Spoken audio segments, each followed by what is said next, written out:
देखो तो यही सब फॉर्मूला बनाए थे, यही ने जो लिखा है R is equal to R naught one plus alpha delta T, ये सब फॉर्मूले का सवाल है, तो फॉर्मूला मैं तुमको बना चुका हूँ, जो सवाल थोड़ा अप्रोच करना है,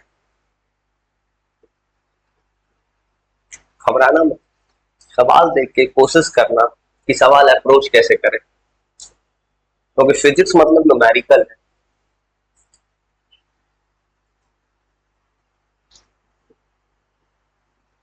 तो वो पढ़ो तो फर्स्ट नंबर।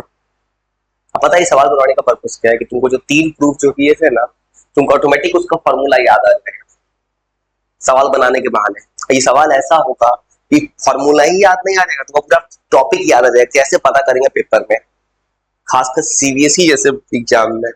तो पढ़ो तो language, average relaxation time of electron is half, मतलब ये जो न्यूमेरिकल बोला है, मतलब इसको कर दिया गया है हाफ, हो गया। थर्मल शिफ्ट कोई मतलब नहीं, ये क्लू दे रहा है कि टेम्परेचर के कारण इसको हाफ कर देगा, ठीक है। अब बोलो what will is the new resistivity compare to initial, मुझे किसका फॉर्म चाहिए रेसिस्टिविटी का। अब मुझे दिमाग में तुरंत क्लिक करना चाहिए इस रेसिस्टिविटी का फॉर्मूला क्या होता है टॉ के साथ, रो इज इक्वल टू क्या होता है एम बाई, जब तुम जैसे ही तुम फॉर्मूला बोले आंसर खत्म। देखो तो देखो देखो तो तुमको जैसे ही किसी बच्चे को ये इसमें नहीं आता है, रेसिस्टेंस में आता है, देखो तुम ये फॉर्मूला उस दिन प्रूव किया था, मैं देखो तो सवाल क्या पूछा है, टॉ को बदला है टाइम को, एम तो कांस्टेंट है, एन कांस्टेंट है, ई कांस्टेंट है, मतलब ये हाफ होगा तो ये क्या हो जाएगा डबल हो जाएगा। देखो तो इनवर्सली प्रोपोर्शनल है बाबू, देखो तो हो गया आंसर खत्म, 2 टाइम्स खत्म आंसर। देखो तो छोटे से कंसेप्ट पे सवाल है, ये सब सवाल बनवाने का पर्पस ही दिमाग खुलता है, बस मुझे ऐसे पढ़ रहा हूं, मैंने कंसेप्ट यूज किया है थोड़ा थोड़ा, कि सवाल को बस यही पेपर में समझना है ना, किस समय कौन सा फॉर्मूला लगाएंगे और कैसे पढ़ेंगे बस। और ये वाला तरीका वो एनसीईआरटी के तरीके से ज्यादा अच्छा है, और कुछ नहीं कि हमने ऐसे पढ़ा है, रिलैक्सेशन टाइम हाफ, इसका हाफ, और दिमाग में पूछा क्या रेसिस्टिविटी, मुझे तुरंत दिमाग क्लिक करेगा रेसिस्टिविटी का ये होता है फॉर्मूला, मुझे तुरंत फॉर्मूला याद है, तो मैं देखूंगा ये हाफ है तो ये हो जाएगा डबल, सवाल खत्म। ये पेपर में बताने वाला चाहिए कि वो फॉर्मूला लगेगा दिमाग, तो खबरों मत, तुम सवाल बस लैंग्वेज पढ़ो सवाल का बस,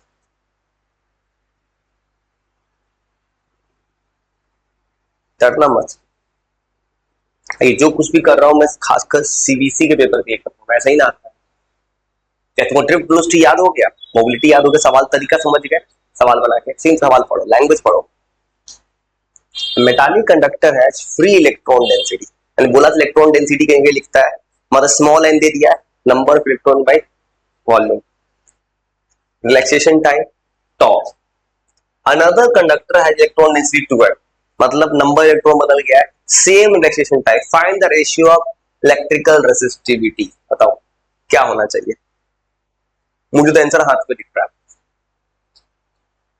तुम्हें दिख रहा है कि नहीं, तो मतलब हाथ में कैसे सोचो, बता दूं कंसेप्ट सिखाना चाहता हूँ, ये सब जो भी सवाल बनाया मैंने कुछ सवाल देखा नहीं कभी, मैं उठा कुछ भी दे देता हूँ, क्योंकि और खासकर सबसे ज्यादा प्रॉब्लम बच्चे के साथ सीबीएसई में से होने वाला है।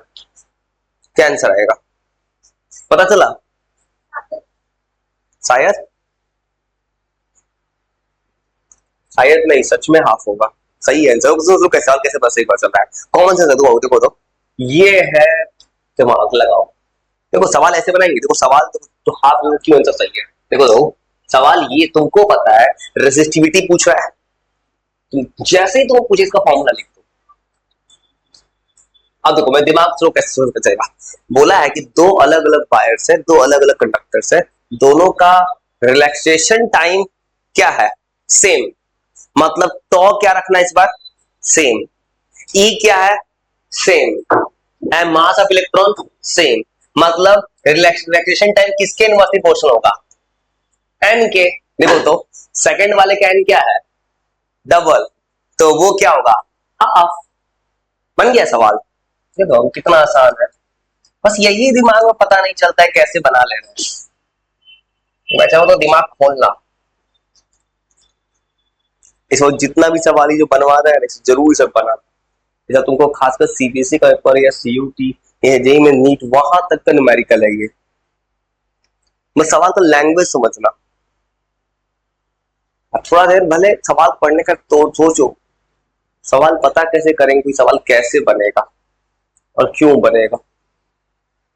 इसे मैंने यही डिसाइड कर लिया, तुम्हें जितना भी टॉपिक है ना तुमको न्यूमेरिकल पर्पस से बताना है, जिससे दिमाग खुल जाए न्यूमेरिकल पर्पस से। और सोचो सोचो थर्ड में सवाल पढ़ के देखो एक बार अपने से, बने नहीं बनना सवाल पढ़ो, सवाल का लैंग्वेज पढ़ो।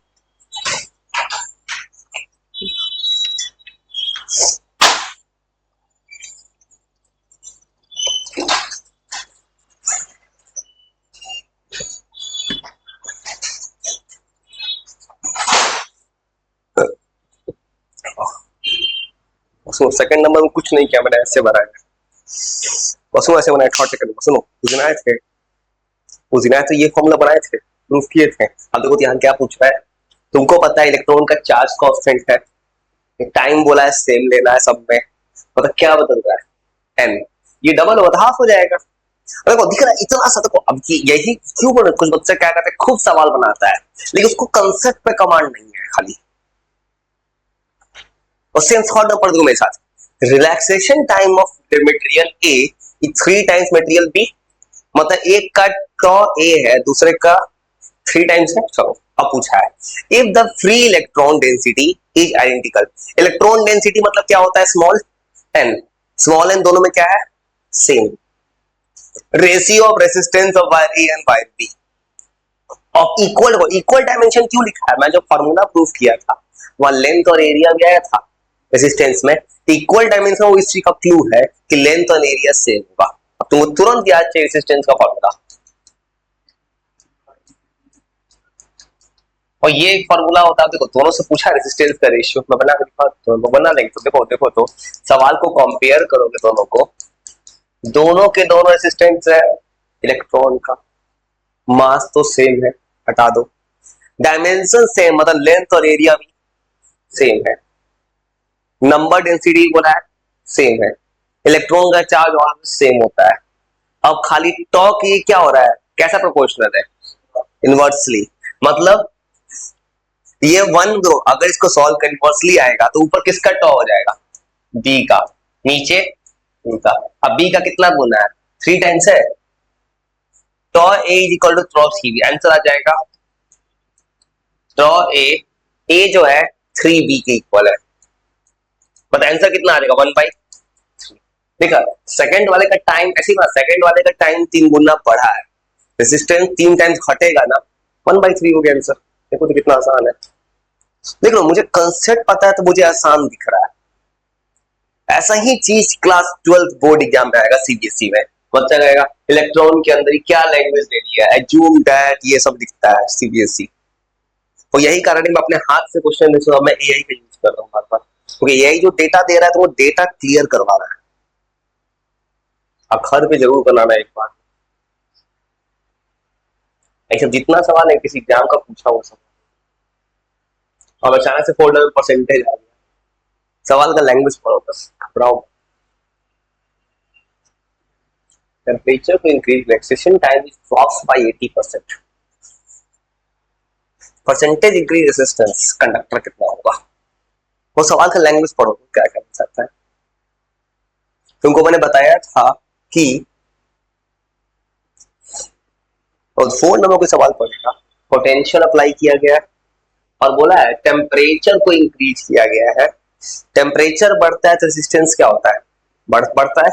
देखो तो रेजिस्टेंस बढ़ेगा रिलैक्सेशन टाइम क्या होगा, घटेगा, वहां क्यों मिल रहा है कि टेम्परेचर बढ़ा के रिलैक्सेशन टाइम घट गया, कितना घटा है 20%, तो रेजिस्टेंस क्या होगा, बढ़ा होगा। तो बताओ रेजिस्टेंस कितना परसेंट बढ़ा होगा, ये आंसर 20% नहीं होगा, ऐसे नहीं बना सकते बिना सॉल्व के, पेन चलाया, ये तो कि 20 घटा तो 20 बढ़ गया, इसके पेन चलाना होगा।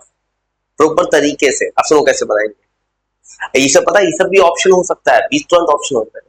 अब देखो इसको सॉल्व करेगा, देखो ऐसे बनाया बेसिक से। मुझे क्या पूछा है कोड नंबर में, calculate the percentage increase, percentage change वो कैसे निकालते हैं, ऐसे निकालते हो, delta R by R into 100। तुम 8 9 का मैथ बनाओ, परसेंटेज चेंज मतलब क्या होता है, कितना चेंज हुआ ओरिजिनल वैल्यू इंटू 100। मुझे यही ना चाहिए, यही ना आंसर होगा मेरा। अब सोचो आंसर की तरफ आते हैं। पहले निकालो इनिशियल रेसिस्टेंस। देखो तो 20% घटा है रिलैक्सेशन टाइम। तो पहले रिलैक्सेशन टाइम को मान लो फॉर एग्जांपल 100 था, तो बाद में कितना हो गया 80। वो पहले मान रिलैक्सेशन टाइम था। देखो रेसिस्टेंस का फॉर्मूला होता है, रिलैक्सेशन टाइम कहां होता है नीचे। सारे कांस्टेंट को हटा के 1 मान ले, अब तो रेशियो कट नहीं जाएगा। देखो ऐसे बना सकता है, रेसिस्टेंस से रिलेशन टाइम फोकल है, तो पहले रिलेशन टाइम कितना था 100 था, पहले 100 था, बाद रेसिस्टेंस कितना आ रहा है, कितना परसेंट घटा है 20, तो वो कितना हो गया 1/80 टॉ। अब तुमको पता है, अब लगा दे प्रॉपर तरीका, दोनों को घटा देना है। डेल्टा आर का मतलब क्या होगा, चेंज R2 माइनस R1। कोई भी सवाल आ जाए तुमको तरीका नहीं ढूंढना है, ये मतलब सवाल क्या किया है, थोड़ा सा मैथ से जोड़ दिया है, जरूर सीबीएसई किया होगा, और कोई नहीं करेगा ऐसा। बस जैसे सॉल्व करो, अब तुमको सिंपल है, तो डेल्टा आर निकल जाएगा। अब डेल्टा आर बाई आर निकाल देना, आंसर हो गया डायरेक्टली। डेल्टा आर आ रहा है 3/400। अब मुझे पता है डेल्टा आर बाई क्या लेते हैं, आर इनिशियल वैल्यू, इनिशियल 1/100 है, इसको आर से डिवाइड कर दो, 3/400। ये तुम कभी क्लास 10th बनाए थे, find the percentage increase decrease in surface cube. एक क्यूब है, इसका सरफेस एरिया को बढ़ा दिया गया 150%।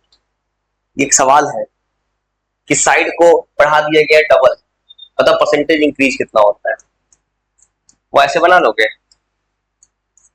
आंसर आ गया 75%, 75% आंसर आ रहा है, 3/4 इंटू 100, मतलब 75% बढ़ गया रेसिस्टेंस। और मैंने क्या किया सवाल में, कुछ नहीं, मैंने मैथ यूज किया थोड़ा सा ज्योमेट्री का, और मैंने ऐसे देखा परसेंटेज इंक्रीज पूछा है पेपर में। परसेंटेज मतलब क्या होता है, delta R by R into, पहले टाइम कितना था 100 टॉ, अब बोल रहा है कि टाइम 80% घट गया है, मतलब 20% घट गया है। 20% घटने का मतलब कितना परसेंट बचा होगा 80%। पहले 100 था, बाद में हो गया 80। अब तुम क्या किया, सिंपल मैथ सॉल्व किया। डेल्टा आर का मतलब क्या होता है, साइन में से इनिशियल घटाओ, ये इतना आया, इसको डिवाइड किससे करना है इनिशियल से, इनिशियल 1/100 से डिवाइड कर दिया, यहाँ क्या बचेगा 3/4 आ रहा है इंटू 100, आंसर आ गया 75%। समझ गया, ऐसे बनता है पेपर। ये जरूर कॉम्पिटिटिव एग्जाम में ही पूछ सकता है, ये सवाल पूछा होगा कहीं पे, सीबीएसई का ठिकाना तो कुछ भी पूछ सकता है। अब देख लिया, इस कारण से बच्चा बोर्ड एग्जाम में पैनिक हो रहा है। किसी, मैंने जो प्रूफ किया, कोई भी कोई बनाएगा, किसी किताब में थोड़ा लिखा मिलेगा ये सब चीज। ये परसेंटेज चेंज ऐसे निकालते हैं, ये तो कहेगा कि अब क्या किया इस पेपर में, अब 8 9 का मेंसुरेशन ला दिया है जोड़ के, ये वो किसी किताब में लिखा हुआ नहीं मिलेगा ये सब। तुम्हें कुछ नहीं करना है, तुम्हें बस बेसिक सॉल्व करना है।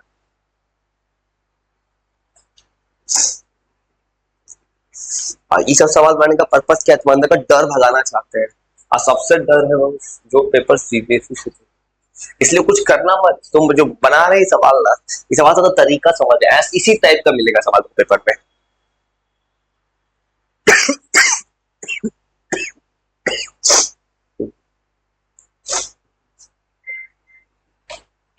घर पे वही सवाल पेपर फिर बना देना अपने से।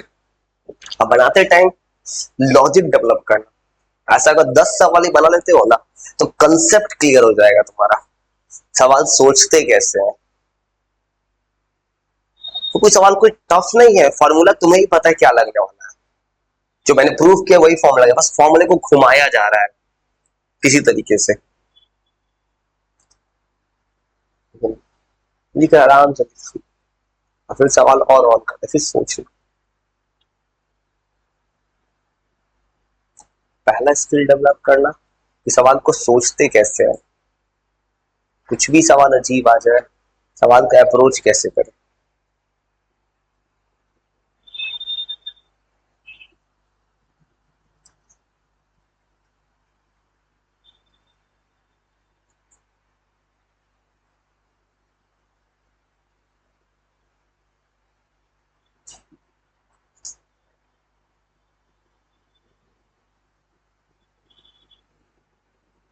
और सेम था, अगला सवाल पढ़ के देखो बस।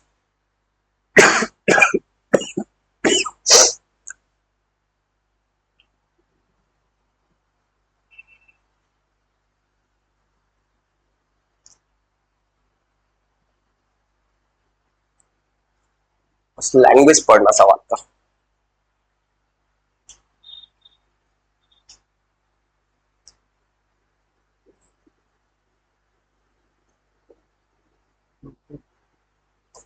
सवाल का लैंग्वेज पढ़ो, खुद से एक बार अटेम्प्ट कर देखो सवाल क्या कहना चाह रहा है।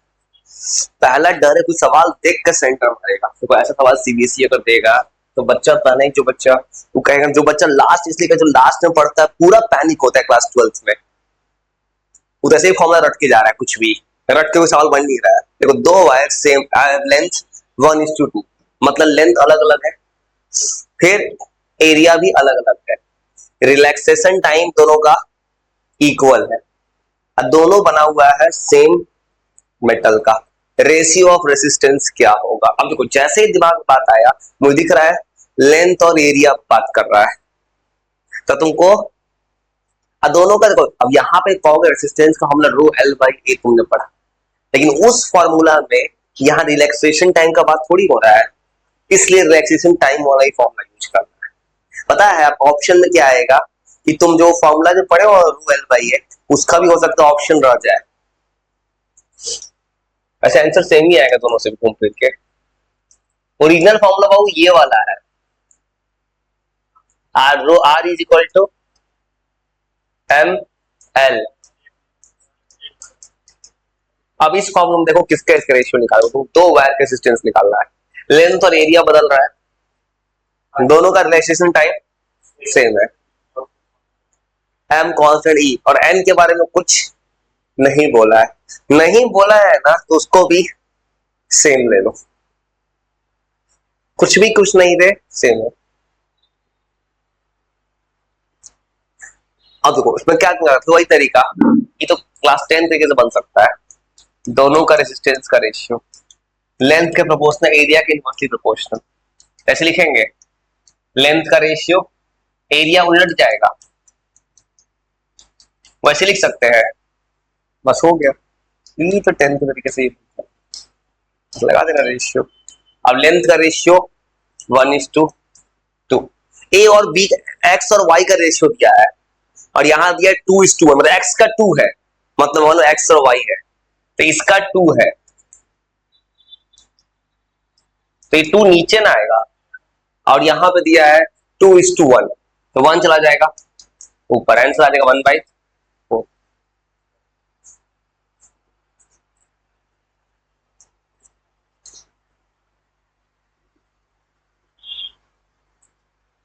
वैसे मैं तुम्हारी फॉर्मूला पे दिमाग खुल रहा होगा कि फॉर्मूला कब कब यूज करें, कैसे ट्राई करेंगे। देख लो हर क्वेश्चन का आंसर बहुत इजी आ रहा है, कैलकुलेशन आ ही नहीं रहा है, क्योंकि किसी एग्जाम में कैलकुलेशन नहीं देता है, कंसेप्ट देता है, तुमको बस लॉजिक डेवलप करना है।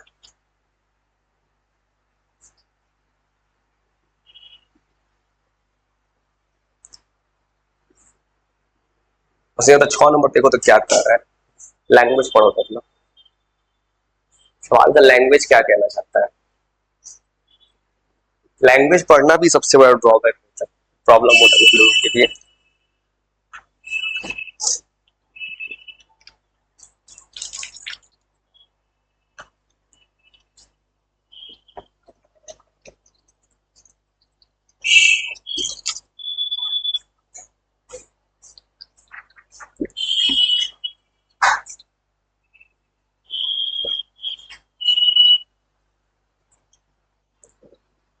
सोच सकते हैं, अब देखो तो ऐसा सवाल अगर सीबीएसई में देगा तो बच्चा सोचेगा ये क्या दे दिया, किताब में था ही नहीं कहीं से। अब देखो, express the direct ratio of resistivity of a metal, मतलब इनडायरेक्टली रेशियो किसका निकालना है, रेसिस्टिविटी का। अब if it's electron density is scaled by factor 4, scaled मतलब इंक्रीज कर रहा है, एन को बढ़ा दिया है 4, रिएक्शन टाइम रन सेम। देखो तो कितना सवाल आसान है, लैंग्वेज घुमा दिया। ये फॉर्मूला है, इसको कितना टाइम्स बढ़ाया है 4, ये कितना आ जाएगा 1/4, आंसर हो गया 1/4, खत्म। अब देखो ये ऐसा लैंग्वेज केवल सीबीएसई का, इसी कारण बच्चा 12th में पैनिक होता है, क्योंकि उस बच्चे ने कभी, जो बच्चा लास्ट में खाली फॉर्मूला रटता है, लास्ट में पढ़ता है, उसको यही दिक्कत आता होगा। इवन कॉम्पिटिटिव एग्जाम में ऐसा लैंग्वेज आ सकता है, वो देखो सीधा सवाल था।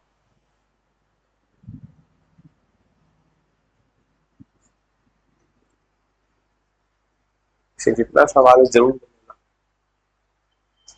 इसमें सीओटी, जेई का, नीट का सब सवाल मिक्स है कि किसी का दिमाग खुल जाए। इन स्पेसिफिक मेटालिक वॉयल, कोई भी लॉ है, छोड़ो, कोई दिक्कत नहीं है। Relaxation time electron exceptionally high, मतलब टॉ हाई है। Write down the algebraic ratio of the, देखो कितना अच्छा लैंग्वेज यूज किया, राइट अलजेब्रिक रेशियो, मतलब सीधा एक सिंपल रेशियो चाहिए बस, of the resistance the final resistance, मतलब सीधा रेजिस्टेंस का रेशियो चाहिए इनिशियल फाइनल का। If the wire is stretched to double its length under constant stretch, तुम क्लास 10th में पढ़ो ये बात, क्या आंसर होगा? चार,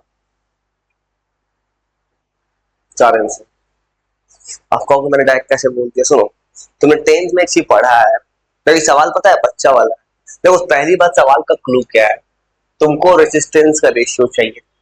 तुम 10th में एक चीज पढ़े हो, 10th में पढ़ा है किसी ने कि स्ट्रेच करने पे लेंथ बढ़ता है तो एरिया घटता है, तुमने पढ़ा होगा कि वॉल्यूम कांस्टेंट होता है।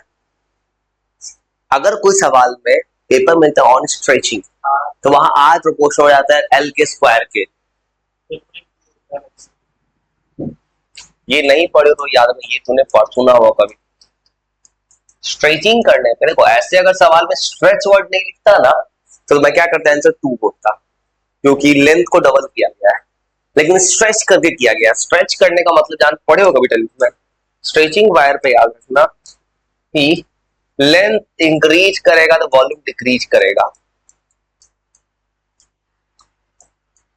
यार पता है तुम्हें क्यों हो रहा है ऐसा? हाँ, ये सब मैंने 10th में पूरा डिटेल रीजन के साथ पढ़ाया है, क्यों होता है, कैसे होता है, सब कुछ बताया। वो ऐसे होता है, सुनो बताता हूं, इसका जवाब ऐसे आता है 10th। वॉल्यूम कांस्टेंट होता है, वॉल्यूम का फॉर्मूला होता है एरिया इनटू लेंथ। ये ऐसे हो रहा है, मान लो ये रड, अगर मैं इसको स्ट्रेच कर दूं, इसका लेंथ बढ़ेगा। लेंथ बढ़ने का पर्पस क्या होगा, एरिया कम होता जाएगा ना। तो मान लो कोई ऐसा वायर, इसको खींचो, खींचोगे तो ऐसा दिख रहा है, ऐसा दिख रहा है। जितना बड़ा होता जाएगा एरिया कम, मतलब लेंथ बढ़ता है, एरिया। और इस सवाल को सॉल्व करने का तरीका तुमने ये पढ़ा होगा 10th में, इसको बोल रहा है डबल करो, तो ये हो जाएगा हाफ, ऊपर आ जाएगा आंसर। अगर नहीं पढ़ो तो मैंने 10th के बच्चों को कुछ ट्रिक भी लिखवाया था इसके लिए, उनको भी लिखते थे, याद पढ़। इसको मैंने 10th के बच्चों को लिखा है हमेशा कि जब कोई सवाल स्ट्रेचिंग करके लिखे तो बिना पेन चलाए सॉल्व करने का तरीका ये होता है कि अगर बोलेगा उस केस में स्ट्रेचिंग, अगर स्ट्रेचिंग लिख देगा तो रेजिस्टेंस प्रोपोर्शनल होता है लेंथ के स्क्वायर के। ये पढ़ा है तुमने कभी? ये सब मैंने लिखा है, तो मैंने लिखा सब कुछ ज्यादा किसी भी क्लास में। ये होता है, लेकिन याद रखना ये तभी बोलना ऑन स्ट्रेचिंग। अब देखो मेरा सवाल, मैंने क्या किया, मुझे एक फॉर्मूला याद था, मैंने क्वेश्चन देख के टिक कर लिया, 4 आंसर होगा, टिक पॉइंट्स मार देते हैं। तो ये होगा, वो याद रखना ही फॉर्मूला, स्ट्रेचिंग करने पे लेंथ के स्क्वायर का पूछना होता है, तो यहाँ पे डबल कर दिया 2 का स्क्वायर 4। और फिर एक और चीज याद रखना, कभी कभी बोलेगा कि लेंथ को, रेसिस्टेंस को क्या किया गया है, स्ट्रेच किया गया, एरिया को एरिया बढ़ा दिया गया है, अगर एरिया बढ़ेगा तो 1/a² हो जाएगा। नॉर्मल फॉर्मूला क्या होता है? 1/a। एरिया बढ़ेगा तो लेंथ भी क्या होगा? लेंथ घटेगा। एरिया का बढ़ना रेजिस्टेंस को घटाएगा, लेंथ का घटना फिर घटाए, इसे 1/a²। फॉर्मूला याद रखना। आंसर आ गया स्क्वायर।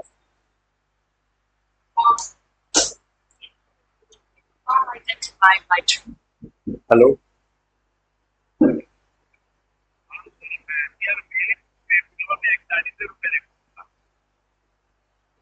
ठीक है, रिचार्ज कर दो।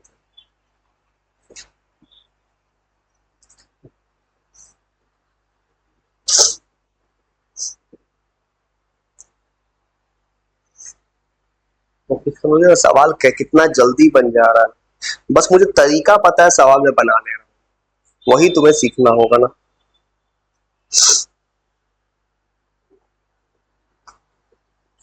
तुम्हें जो है बिना पैनिक हुए सवाल का बस लैंग्वेज पढ़ो, और ऐसा अगर 10 सवाल ही बना लेते हो ना, दिमाग का लेवल खुल जा रहा है।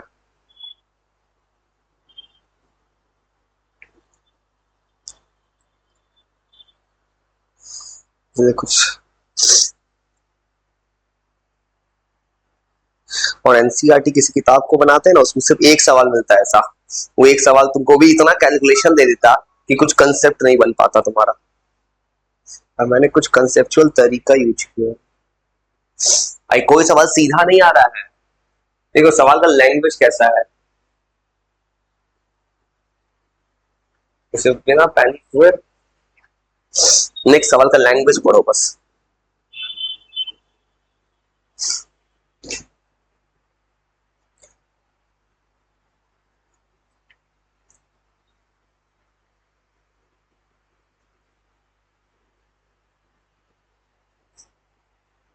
लैंग्वेज पढ़ो, और लैंग्वेज पढ़ के बताओ किस फॉर्मूले का सवाल है, क्या पता है ये पता चले किसी को ना, कौन सा फॉर्मूला।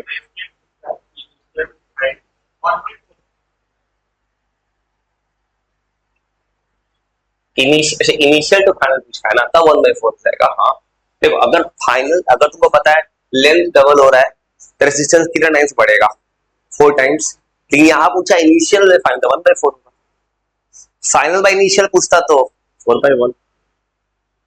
तो सेम 10 के 8 मिनट तो 10 तक सवाल तुम्हारा उस फॉर्मूला पे है, और 10 के बाद जो सवाल है तब नए फॉर्मूला पे है जो पढ़ा था टेम्परेचर के साथ।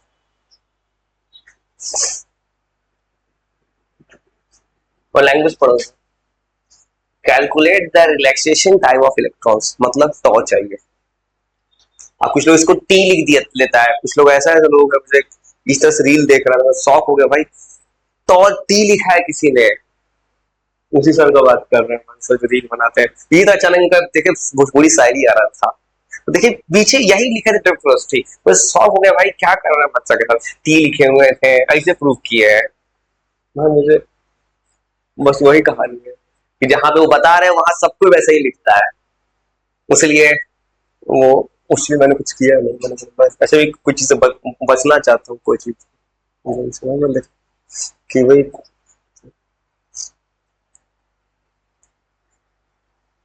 सवाल एकदम बच्चा वाला बना रहे थे, ए पता है एल पता है, वो ऐसे सवाल बना रहे थे, और उसी को बोल रहे थे कि इंडिया के किसी भी किताब से भारी सवाल है, ऐसे सवाल बोल रहे थे। ऐसा सवाल को तो बातें छोड़ दो, ऐसे तो बच्चे ब्लैंक हो जाएगा।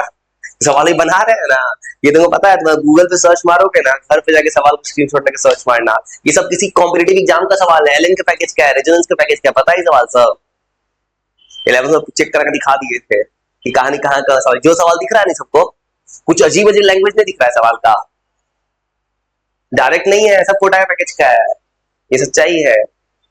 ये मैं इसलिए बनवा रहा हूँ तो दिमाग खुल जाए। देखो सवाल है कितना बच्चा वाला फॉर्मूला को चेंज किया है, रिलैक्सेशन टाइम चाहिए, रेसिस्टिविटी पता है, और यहाँ क्या दे दिया है, कांस्टेंट मल्टीप्लायर फैक्टर। वो ये तुम बना सकते हो, लगाओ फॉर्मूला आसान है, rho is equal to M N E square tau, बस हो गया, टॉ पूछा है।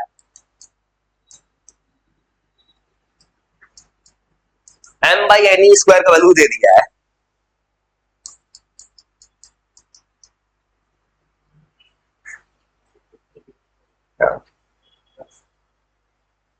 और रेसिस्टिविटी का भी दे दिया है, रो नीचे आएगा भाई यहाँ पे, यहाँ है। तो उसकी तो सीधा दे दिया है सब कुछ। लेकिन यही चीज दिमाग में पता नहीं चलता है किसी को ना, कि सवाल जितना आसान दिख रहा है अभी ना, कुछ दिन के बाद यही अजीब दिखेगा अगर बिना प्रैक्टिस किए हो तुम बनाओगे थोड़ा सा। देखो अभी कितना आसानी से आंसर आ गया होगा, क्योंकि तुम्हारे दिमाग में चल रहा है ये बात, बाद में दिक्कत होगा। एटलीस्ट 9-10 तक बनाओ ना, ये टॉपिक का न्यूमेरिकल तो होगा। देखो कितना अच्छा वर्ड लिखा है, एक्सप्लिसिट न्यूमेरिकल वैल्यू। ऐसा ऐसा वर्ड देखे कितना बच्चा सेंटर मार देता है।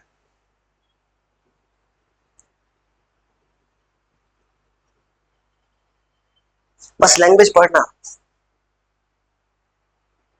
इसको बिना पैनिक हुए तो सवाल का बस लैंग्वेज पढ़ो, तो पढ़ के बताओ सवाल कहना क्या है।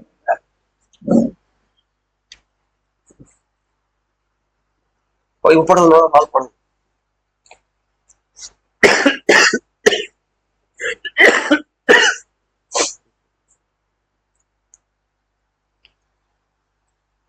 पैनिक मत, तो बस एक लैंग्वेज पढ़ो सवाल का।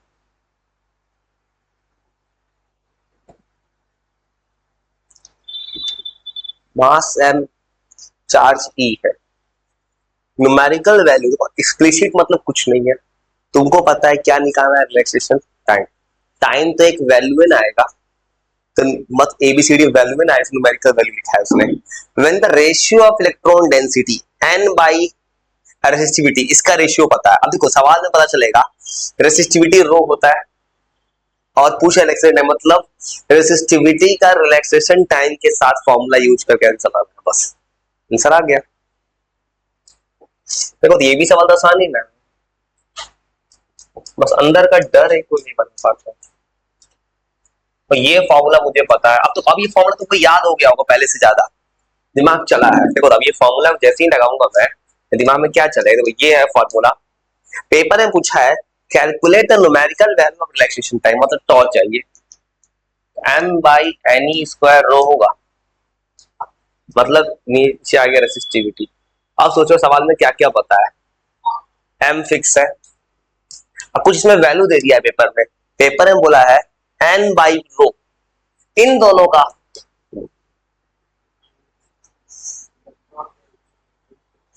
N number of electron by volume है, रो एन बाई रो दिया है। अब पेपर में जो आता है एन इंटू रो होता है।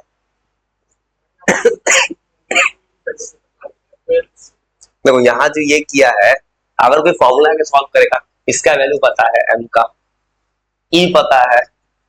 अब यहां पे पता है, यहां पे ए आई से ये हुआ है कि इसको देना चाहिए था एन इंटू पी का वैल्यू, एन इंटू रो का वैल्यू, ये मल्टीप्लाई साइन होगा, नहीं तो नहीं बनेगा। ये पता है ये मल्टीप्लाई साइन होगा, या हो सकता है जिस साल पूछा उस साल एरर हुआ हो, ये भी होता है पेपर में।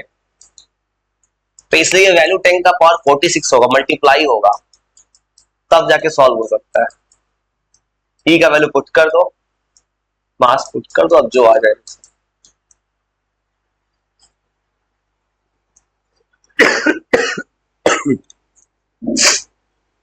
कुछ दिमाग चल रहा है, दिमाग ब्लैंक लेना होगा आप पेपर में। अब जो न्यूमेरिकल इससे बना रहे हो गए ना, उस टॉपिक पे थोड़ा कमांड ज्यादा बेटर होगा। जैसे वही करेंगे, जितना फॉर्मूला प्रूफ करेंगे ना सब पे न्यूमेरिकल, कि बाद में जाके बच्चा पैनिक ना हो जाए।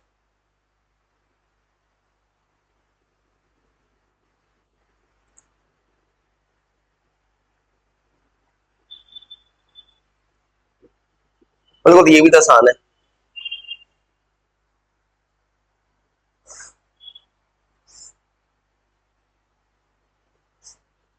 ये भी तो आसान है, सोचो सोचो सोचो, बहुत आसान है। सवाल पढ़ के बताओ क्या करना है। इनिशियल रेसिस्टेंस है 10, आगे पढ़ो, क्या सब समझो, सवाल से पढ़ो, अपना दिमाग चलाओ।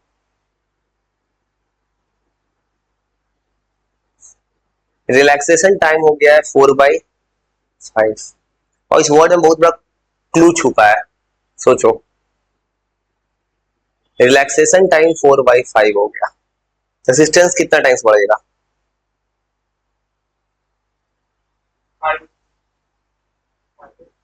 5/4, 5/4 आंसर नहीं आया, 5/4 रेसिस्टेंस का रेशियो होगा, कितना बढ़ेगा?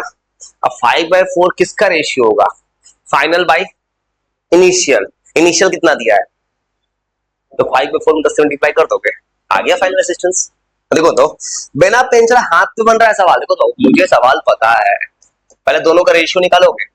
अब तुमको फार्मूला से पता है कि रिलैक्सेशन टाइम इनवर्सली प्रोपोर्शनल होता है, इसका मतलब अगर टाइम को 4/5 करेंगे तो रेसिस्टेंस 5/4 होगा, तो रेसिस्टेंस का रेशियो कितना आ जाएगा? 5/4, तो फाइनल रेसिस्टेंस कितना हो जाएगा? 5/4 इंटू पहला रेसिस्टेंस इंटू 10। और देखो तो तुम्हारे सामने, मैं भी सवाल का सामने ही बना रहा हूँ, मैंने कोई सवाल देखा नहीं क्या है अंदर, कुछ भी लिखा दिया, देखो सवाल बन जा रहा है।